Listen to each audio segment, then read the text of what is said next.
ഇത് പാക്കനാർ, പറയിപെറ്റ പന്തിരുകുലത്തിലെ പ്രധാനി. അത്ഭുത പ്രവൃത്തികളെക്കാളേറെ അറിവിന്റെ മഹത്വത്തിൽ വിശ്വസിച്ച് ജന്മപുണ്യത്തിലൂടെ കൈവരിച്ച അറിവിന്റെ മുത്തുകളെ അജ്ഞതാന്ധകാരം നിറഞ്ഞ മനുഷ്യ മനസ്സുകളിലേക്ക് പൊൻവെളിച്ചമായി പകർന്ന് ജന്മജന്മാന്തരങ്ങൾക്കപ്പുറവും കാലപ്രവാഹം മായ്ക്കാത്ത ഖ്യാതിയോടെ നിലനിൽക്കുന്ന മഹാനുഭാവൻ. ആവശ്യത്തെക്കാളേറെ കയ്യിൽ വരുന്ന ധനം ആപത്തുകളുടെ വിത്ത് വിതയ്ക്കുമെന്ന സത്യം വെളിപ്പെടുത്തിയ പാക്കനാരുടെ ജീവിതകഥയിലെ ഒരേട് ഇതാ നിങ്ങൾക്കായി.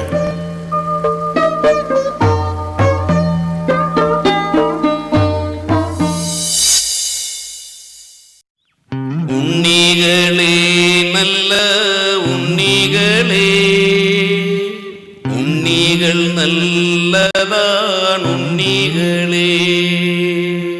ഉണ്ണിക്കൈ നല്ലതാണുണ്ണികളെ,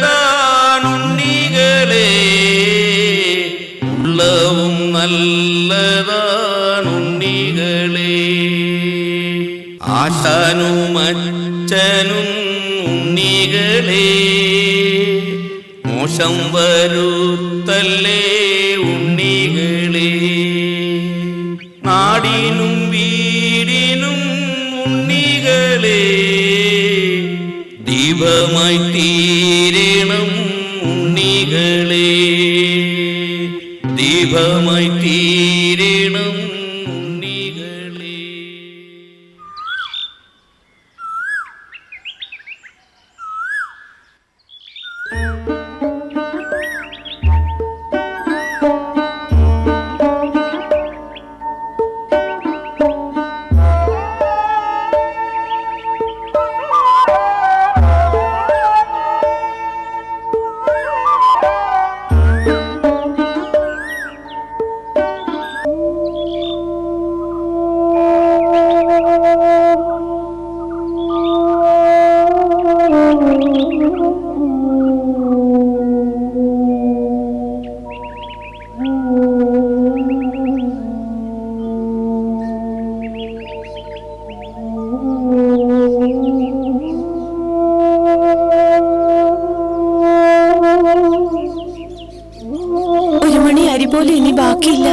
സാരമില്ല പെണ്ണെ, 2 മുറം തീർന്നല്ലോ. അത് കൊടുത്ത് നെല്ല് വാങ്ങാം.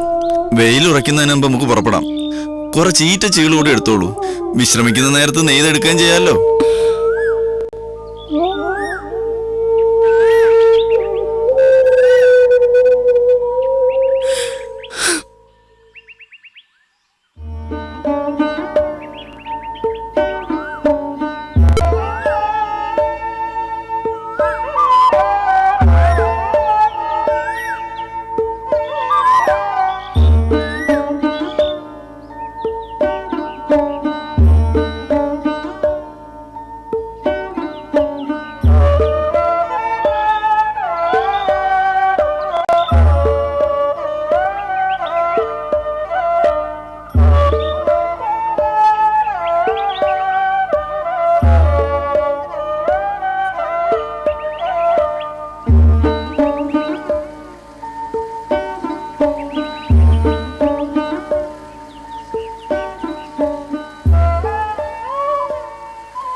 വേഗം നടക്കുവണ്ണേ.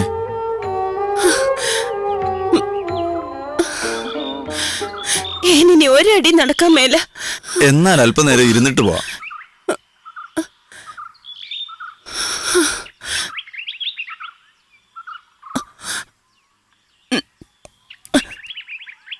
ഇന്നിനി 2 മുറം കൂടി നെയ്യേണ്ടതല്ലേ? ക്ഷീണം ഒന്ന് ആറട്ടെ. പഴങ്കഞ്ഞി വെള്ളം മാത്രം കുടിച്ചിട്ട് പുറപ്പെട്ടതല്ലേ, വിശപ്പും ഉണ്ടാവും. നീ ആ മരച്ചോട്ടിലിരുന്ന് ഒന്ന് മയങ്ങിക്കോളൂ. മുറം ഞാൻ തന്നെ നെയ്തെടുത്തോളാം. ശരി.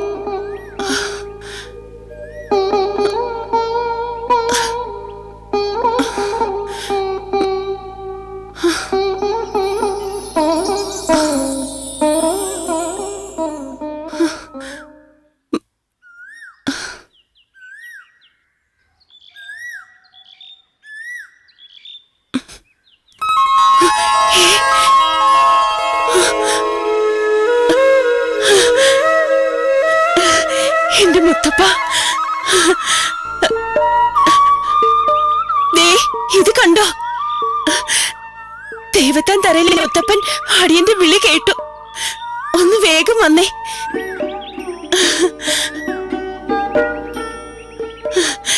അടിയങ്ങളുടെ കഷ്ടപ്പാടൊക്കെ തീർന്ന് ദേ ഇത് നിറയെ സ്വർണ്ണ നാണയങ്ങള്. സ്വർണ്ണ നാണയങ്ങളോ? ആ, നേര് തന്നെ, തങ്ക നാണയങ്ങളാ. നമ്മള് ഭാഗ്യമുള്ളവരാ. അടിയങ്ങക്കിനി ഈറ്റ വെട്ടാനും മുറന്നെയ്യാനൊന്നും പോണ്ടല്ലോ. മുത്തപ്പൻ കനിഞ്ഞതാ. വഴിപോക്കനായ ഏതോ കച്ചവടക്കാരന്റെ പണമാണ്. എന്തായാലും മുത്തപ്പന്റെ കനിവാ നമ്മക്ക് തന്നതാ ഈ പൊന്നാണയങ്ങള്. വിഡ്ഢിത്തം പറയാതെ പെണ്ണെ, വാരിക്കോരി വഴിനീള വിതറാൻ മുത്തപ്പൻ എന്താ സ്വർണത്തിന്റെ മൊത്ത കച്ചവടക്കാരനാ? എന്റെ മലദൈവങ്ങളെ, ഈ മനുഷ്യനെന്താ ഭ്രാന്ത് പിടിച്ചോ? ഏൻ തരൂല്ല. ഉള്ള കാലം ഈ പണം കൊണ്ട് സുഖമായി ജീവിക്കാം. ഇതാളെ കൊല്ലിയ. ആളെ കൊല്ലിയോ? ആളെ കൊല്ലുന്ന കെണി. ഏനൊന്നും മനസ്സിലാവണില്ല. മനസ്സിലാക്കി തരാൻ പെണ്ണെ, അന്യന്റെ മുതലായത്. ഇത് നമുക്ക് വേണ്ട, ഇവിടെ തന്നെ ഉപേക്ഷിച്ചേക്ക്. കുറച്ചെങ്കിലും. ഏയ് വേണ്ട, പാക്കനാർക്ക് ഒരു മനസ്സേ ഉള്ളൂ, സത്യം നിറഞ്ഞ മനസ്സ്. നമ്മുടേതല്ലാത്ത ഒന്നും ആഗ്രഹിക്കരുത്, അത് അത്യാഗ്രഹ.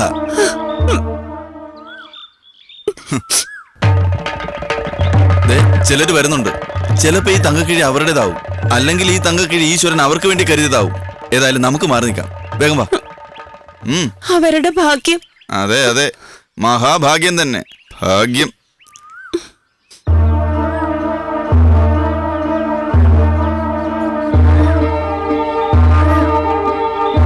ഒന്ന് വേഗാട്ടെ. ഇനിയും 4-5 നാഴിക താണ്ടണം പാണ്ടിക്കമ്പോളത്തിലെത്താൻ. ദേ ഇത് കണ്ടോ, കാട്ടുപാതയിലെ അട്ടകൾ കടിച്ചെന്റെ കാല് വീർത്തു പൊങ്ങി. ഇങ്ങനെ ഓരോന്ന് പറഞ്ഞു ഇവിടെ തന്നെ നിന്നോ. പുലരും മുമ്പ് തിരികെ എത്തേണ്ടതാ. വേഗം ആവട്ടെ.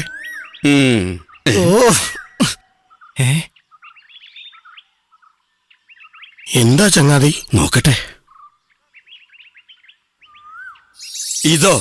ഇതാണ് നിധി. ഇക്കഴിഞ്ഞ 12 നാൾ ഞാനും എന്റെ ഭാര്യയും വൃദ്ധമെടുത്തതിന്റെ ഫലം. 13-ാം നാൾ നിധി കിട്ടുമെന്ന് ജ്യോതിഷി പ്രഭു പ്രവചിച്ചതാ. എന്റെ ഈശ്വര, നമ്മൾ രക്ഷപ്പെട്ടു. ഇനി പാണ്ടിക്കമ്പോളത്തിൽ എന്തിനാ പോണേ? നമുക്ക് ഈ വ്യാപാരം നിർത്താം. ആ ശരിയാ. ഇനിയുള്ള കാലം ജോലിയൊന്നും ചെയ്യാതെ വീട്ടിലിരുന്ന് കുശാലായി ജീവിക്കാലോ. ശരിയാ ചങ്ങാതിമാരെ, ഈ പണം ഞാനാണ് ആദ്യം കണ്ടതെങ്കിലും നമുക്ക് തുല്യമായി പങ്കുവയ്ക്കാം. ഇപ്പറഞ്ഞതാ എന്റെ മാന്യത. ശരിയാ, നമുക്കിത് പങ്കുവയ്ക്കാം.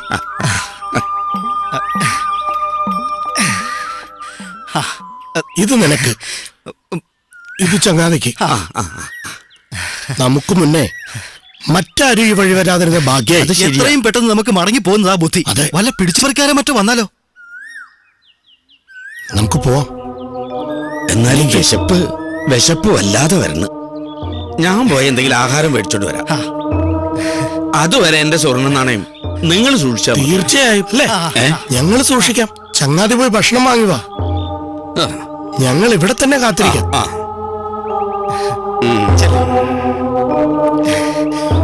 നമ്മളൊക്കെ ഭാഗ്യം ചെയ്തോരാ. ഒന്ന് കാണട്ടെ ഞാൻ ഈ പൊന്നാണയങ്ങൾ.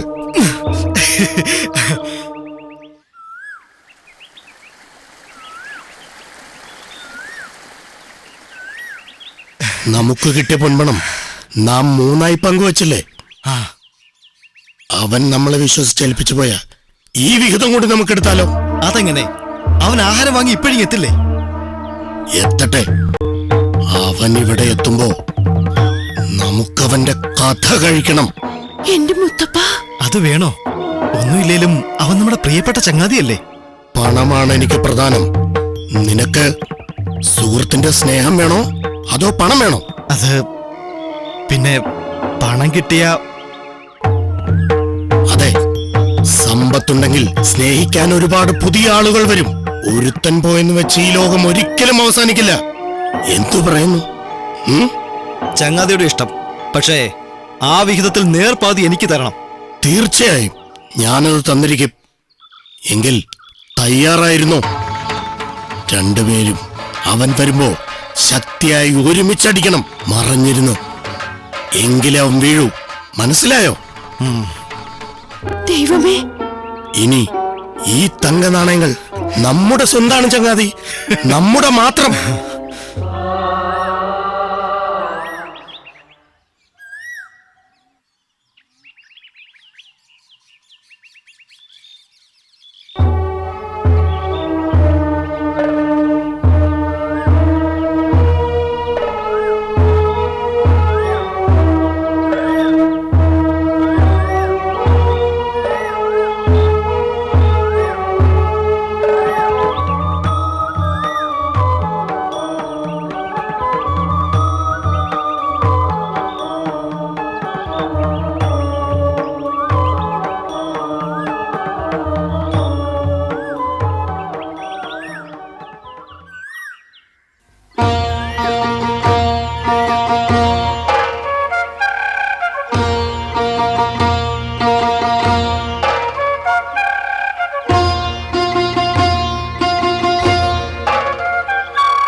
ആ വിഡ്ഢി കൂഷ്മാണ്ഡങ്ങൾ വിചാരിച്ചിരിക്കുന്നത് എനിക്കവരെ വിശ്വാസമാണെന്ന.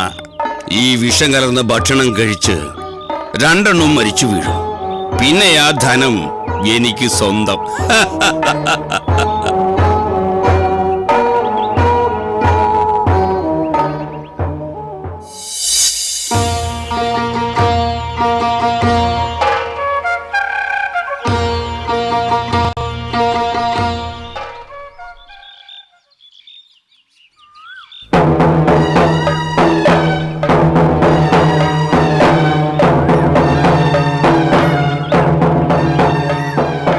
സൂക്ഷിക്കണം, ഒറ്റയടിക്ക് വീഴണം. ശരി ശരി, കരുതിയിരുന്നു. ചങ്ങാതിമാരെ, നിങ്ങൾ എവിടെയാ? കൂട്ടുകാരെ.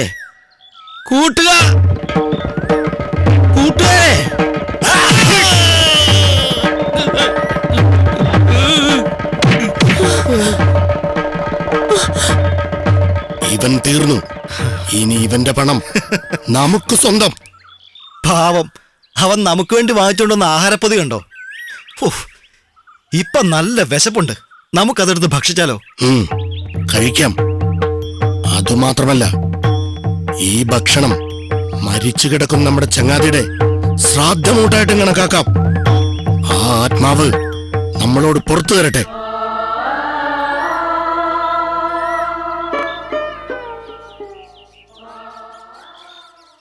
വാ, പിടിക്കേ. എന്താ, എന്തു പറ്റി? എനിക്ക് തല പിളരുന്നത് പോലെ, ഹൃദയം തകരുന്നത് പോലെ. എന്താ ചങ്ങാതി?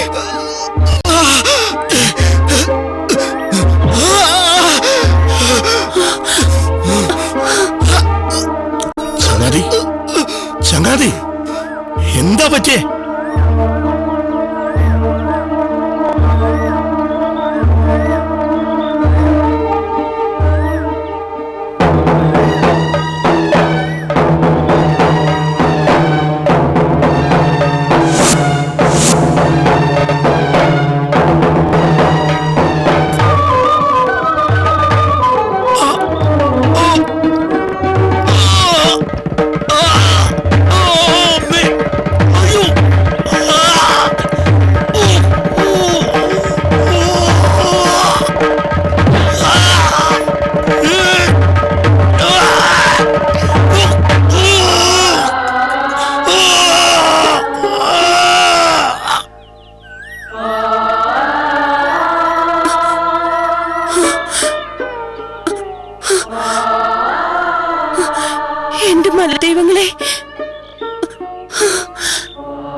പറഞ്ഞത് നേര് തന്നെ.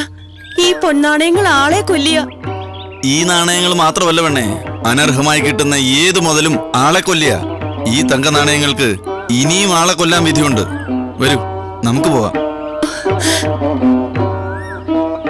ധർമ്മശീലനായ അങ്ങ് അടിയനോട് പുറത്തു മാപ്പാക്കണം. പൊന്നാണയം കണ്ടപ്പോ അടിയന്റെ കണ്ണും മഞ്ഞളിച്ചു പോയി. സാരമില്ല പെണ്ണെ, ആഗ്രഹങ്ങൾക്കപ്പുറം അത്യാഗ്രഹങ്ങളാണ് മനുഷ്യനെ വഴിതെറ്റിക്കുന്നത്.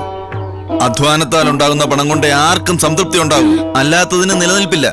അതാണ് പരമമായ സത്യം. അതാണ് പരമമായ സത്യം. അർഹതയില്ലാത്ത സമ്പത്ത് നേടുവാൻ ആഗ്രഹിക്കരുത്. അത് അത്യാപത്തിലെ അവസാനിക്കൂ.